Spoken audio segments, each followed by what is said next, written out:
And I saw the dull yellow eye of the creature open. It breathed hard, and a convulsive motion agitated its limbs. And now, Victor, can I relate our misfortune? William is dead. That sweet child who smiled, delighted, and warmed my heart, who was so gentle yet so gay, Victor, is murdered.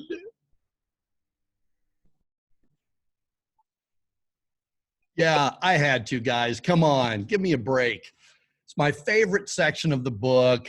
I had to hit the lights and get the flashlight out. Welcome, everybody, to the Alyosha Society, where we're pursuing truth, beauty, and goodness through great literature. This is video number 5 out of 10 total in Mary Shelley's Frankenstein. Recap. Make sure everybody knows where everybody is. That's what I'm talking about.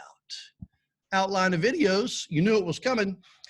In this video, we're going to be finishing up volume 1. We're going to get into volume 2, just the first couple of chapters. So be sure that you're ready. And before you start video number 6, check it out. Chapters 3, 4, 5, and 6 of volume 2. Recapping, because this is going to get a little bit more complicated, which just means it's going to just be more fascinating and fun. Okay, frame within a frame.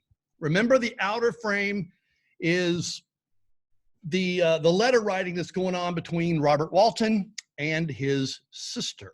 The novel, kind of like bookends, is going to begin and end with that outer frame. But there's actually a lot going on with the inner frame. Now, in this particular lesson, we're going to be looking at a frame within a frame within a frame, because we're going to see letters that are being written that Victor is talking about. But Victor, remember, is telling his story to Robert Walton, who is writing letters to his sister, Margaret, the outer frame. Now, the outer frame, we haven't gone back to the outer frame much, right? Because we're getting, remember, suspension of disbelief. We're kind of digging into Victor's story now. We're not really thinking a whole lot about the fact that Robert Walton is writing all this to his sister. But we talked about how in that outer frame, he had already prepared us for the kinds of themes that we're going to run throughout the story. I think the whole thing's brilliant. I really do. I think that it's brilliant. I love Frankenstein. I know everyone thought it was gross and disgusting when it first came out. I think, look, and especially for a 19-year-old to write this. Anyway, okay, so where do you think we are in our plot trajectory, our story arc? Yeah, so I would say that we're definitely in rising action. So we've had the exposition, which there's kind of like a double exposition, isn't there? There's Robert Walton, who's,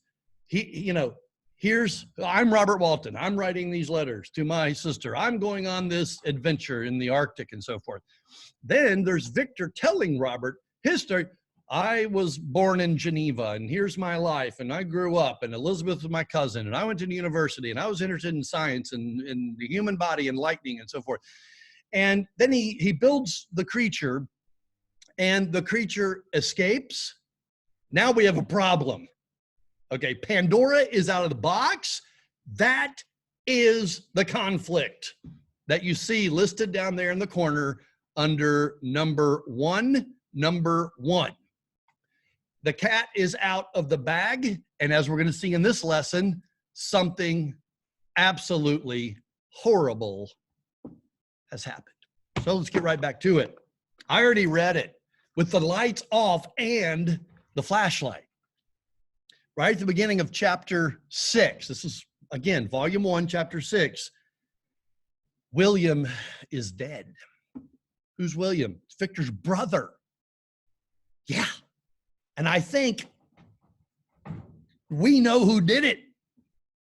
Yeah. The creature that Victor built has already begun to wreak havoc. William is dead. He is murdered. But as if that's not enough, who ends up getting charged with the crime? Justine Moritz. Yeah, remember I mentioned her earlier. She was this young girl that the Frankenstein family basically took her in, and she kind of grew up with Victor sort of, as a sister, but she's not actually related to the family biologically. They took her in. And she gets accused of the murder. Look at the bottom of page 64. This is Victor now pursuing. He's going to chase. He's going to go after the creature. At this point, I said these words: I perceived in the gloom a figure which stole from behind a clump of trees near me. See, this is where I should have the flashlight. Yeah. I stood fixed, gazing intently. I could not be mistaken. A flash of lightning illuminated the object and discovered its shape plainly to me, its gigantic stature and the deformity of its aspect, more hideous than belongs to humanity, instantly informed me that it was the wretch, the filthy demon to whom I had given life. What did he there? Could he be, I shuddered at the conception, the murderer of my brother? 4 lines down. He was the murderer. He realizes here, and in the middle of 65, 2 years had now nearly elapsed since the night on which he first received life. And was this his first crime? So it's kind of hard, the time perception here. It doesn't seem like 2 years has gone by, but the way Mary Shelley's telling the story, Victor is telling the story to Robert Walton, he's not giving us a daily account of his routine, going to the grocery store. He's just getting the highlights. So 2 years passed, and then we have the murder. It's not like it, happened that night. But this is horrible. And page 67, indeed, who would credit that Justine Moritz, who was so amiable, means nice, polite, kind, and fond of all the family, could all at once become so extremely wicked? It doesn't make sense. Justine is not the kind of girl who would have done this. She can't be the murderer. Victor knows that. Victor knows who did it. And he's gonna wrestle and struggle with the fact that he knows, and it's his fault, right? He created the monster that killed his own brother. Chapter 7, so this is the end of volume 1, we have Justine's trial. So if you look over at page 75, something odd seems to have occurred. Justine confesses to the crime. What? We know she didn't do it. Why did she confess? All right, page 75, 3rd paragraph down. I did confess, she says, but I confessed a lie. I confessed that I might obtain absolution. That sounds like a spiritual term, doesn't it? That sounds like a church term. But now that falsehood lies heavier into my heart than all my other sins, the God of heaven forgive me. This is very spiritual language, isn't it? Remember, Mary Shelley's not a Christian. She's not a believer at all. Didn't even pretend to be. Ever since I was condemned, my confessor has besieged me. He threatened and menaced until I almost began to think that I was the monster that he said I was. He threatened excommunication and hellfire in my last moments if I continued obdurate. Stubborn, that is. You see what's happening? The priest to whom Justine is confessing told her, you're going to burn for this. The church is going to excommunicate you. You better confess. So she confessed, even though she didn't do it. Dear lady, I had none to support me. All looked on me as a wretch doomed to ignominy and perdition. What could I do? In an evil hour, I subscribed to a lie, and now only am I truly miserable. I'm not sure what Mary Shelley's doing here, but what I think she's probably doing is taking a little jab at the church. Yeah, she was not at all a fan of the Christian faith, the church, anything associated with it. And I think what she's doing here is she's saying, look at that evil church. See what the church does. See what Christians do. Yeah, they guilt trip people and they threaten them with hellfire and they go. You and I know that's not really characteristic. And if someone did do something like that, then that person's evil. That person doesn't represent the true Christian faith. But anyway, that's how the story unfolds. Remember, when you're reading a work by someone who's not a Christian or even someone who may be hostile to the Christian faith, you got to keep that in mind. You know, got to have your little biblical spidey senses on the alert. All right, volume 2, chapter 1. Victor is toast, as you might say. He's beside himself with depression, with sadness. His brother's dead. Justine has been accused of the crime. And so 2 people's lives are about to be completely destroyed, and it's his fault. And these are 2 people that he loved dearly. So what does he do in chapter 1 in volume 2? Where does Victor seek solace? Did you pick up on that? What is it that comforts him? Yeah, nature. Yeah, I think this is where Mary Shelley is now shifting from enlightenment to romanticism. That was a big theme of the Romantic poets, the beauty, the sublimity of nature.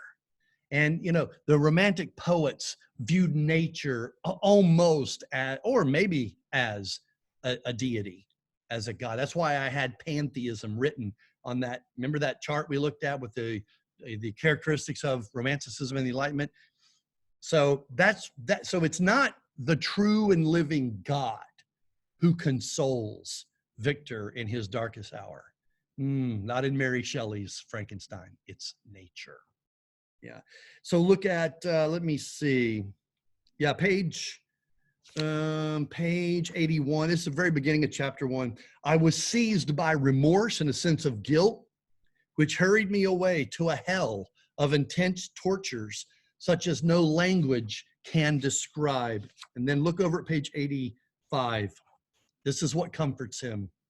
In the morning, we had seen the mountains at a distance, towards which we gradually advanced.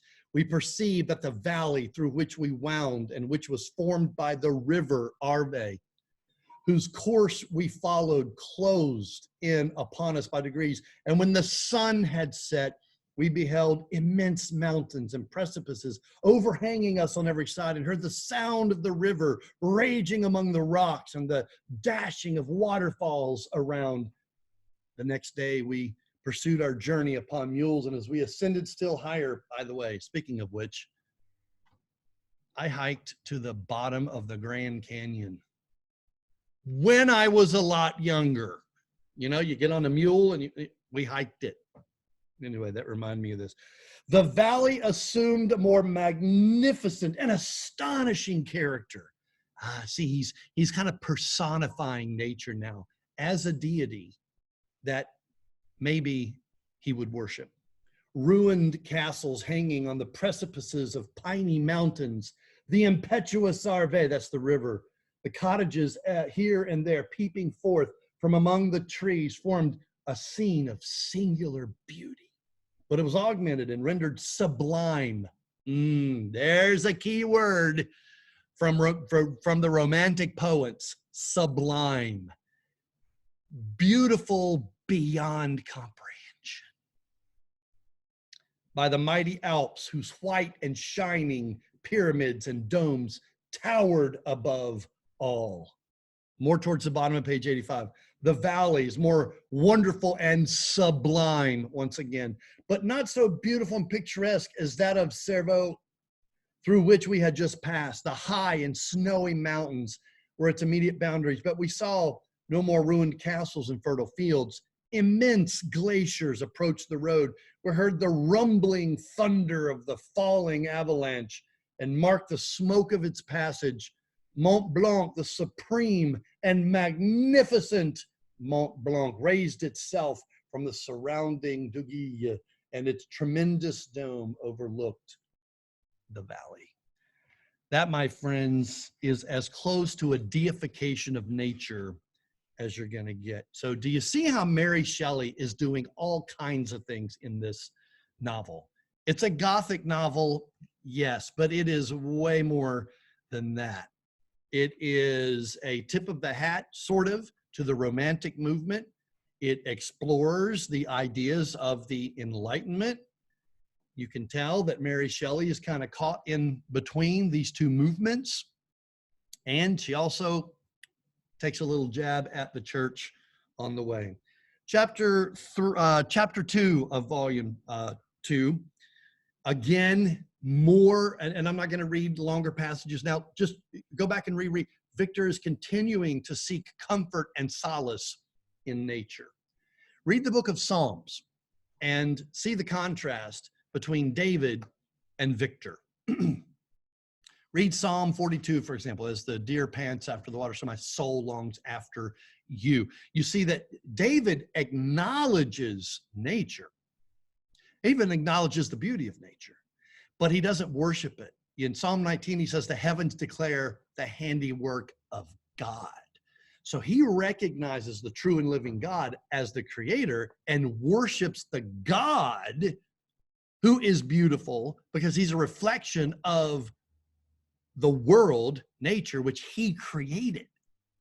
You see, what Mary Shelley is doing here is what Paul talks about in Romans chapter 1, where he says, you know, mankind became sinful and exchanged their worship of the creator for the creation. And they began to worship the creation rather than the creator. David would be good to read while you're reading Frankenstein. Yeah. Read Psalm 42, read Psalm 19, and you'll get a good counterbalance and a good biblical perspective. Do it. Okay, page 87. At this point, Victor is continuing to, he's going to pursue the creature. He's going to have to. I mean, look at his life has been wrecked. So he's going to have to go over he's going to have to find the creature. So when he finally catches up with the creature, let me make sure there's nothing I'm not covering here. He has a conversation with him. And at the end of chapter 2, the creature basically says, okay, now why don't you listen to my story? Look at the bottom of page 92. Look at the end of chapter 2. The air was cold, and the rain again began to descend. We entered the hut, the fiend with an air of exultation, I with a heavy heart and depressed spirits, but I consented to listen. And seating myself by the fire, which my odious companion had lighted, he thus began his tale. Okay. Oh, once again, Mary Shelley is mimicking the ancient poets, Homer and Virgil, who have these protagonists, these heroes who go through these, trials and tribulations and struggles, and then they sit down and they become the bard. So it's like a bard within a bard, but here we have a bard within a bard within a bard. You see that? We have a frame within a frame within a frame. Robert Walton is writing these letters to his sister. Okay, Victor is telling his story to Robert Walton, who is writing these letters to his sister. Now, the creature is telling his story to Victor, who's telling his story to Robert Walton, who is telling his story to his sister. Takes me back to remember the Russian dolls? Yeah, no, remember you take them apart. Oh, yeah, okay. So here's the outer doll would be Robert writing letters to a sister. And let's see, what do we got here? All right, so we have the one in. Okay, now, we open him up. We've got another one inside him. And let's see, this is Victor telling, I think I'm losing track. This is Victor telling his story to Robert. Oh, look, there's another little fella in there. And now we have the monster telling his story to Victor, who's telling his story to Robert, who's telling his story to his sister. Could there be another one? Look, there's a little teeny fella in there. So we started with this, and we go all the way down to this. A doll within a doll within a doll within a doll. That's what's going on. I love Frankenstein so much. I really do. I think Mary Shelley is pretty amazing. So, hey, look, remember outline of videos? We're going to be looking at volume 2. Let me see, chapters 3, 4, 5, 6, I think. Read them. It's good stuff before you check out the next video. See you guys.